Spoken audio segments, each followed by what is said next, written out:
வணக்கம் நண்பா. நான் உண்மையை சொல்கிறேன். நான் ஒரு பாஸ்டராக முற்றிலும் துறந்து கிறிஸ்டியானிட்டியில் மினிஸ்டர் அப்படின்னு சொல்லுவான், ஊழியக்காரன்னு சொல்லி சர்வ் பண்ணேன். அப்போ ஒரு வீட்டுக்கு ப்ரேயருக்காக போயிருந்தேன். வாஷ்ரூம் எங்கே இருக்குங்க அப்படின்னு சொல்லிட்டு யூஸ் பண்ணலான்னு போனேன். அந்த ஃபேமிலியில் உள்ள அம்மா, அக்கா, தங்கச்சி 3 பேரோட பீரியட்ஸ் பிளட் ஸ்டே ஃப்ரீயை உள்ளே பார்த்துட்டு சகிச்சுட்டு வாஷ்ரூம் யூஸ் பண்ணிட்டு வெளியே வந்தேன். அவங்களுக்கு நல்லதும் செஞ்சுட்டு வெளியே வந்துட்டேன்.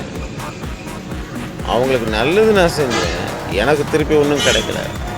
இன்றைக்கி நான் மினிஸ்டர்ன்றதை விட்டுட்டு நான் பாட்டுக்கு நல்லா வாழ்க்கையை வாழ ஆரம்பிச்சேன். இதனால் என்னோடய மனபலம், மென்டல் ஃபிட்னஸ் நல்லா இருக்குது. இன்றைக்கி நான் நல்லா இருக்கேன்.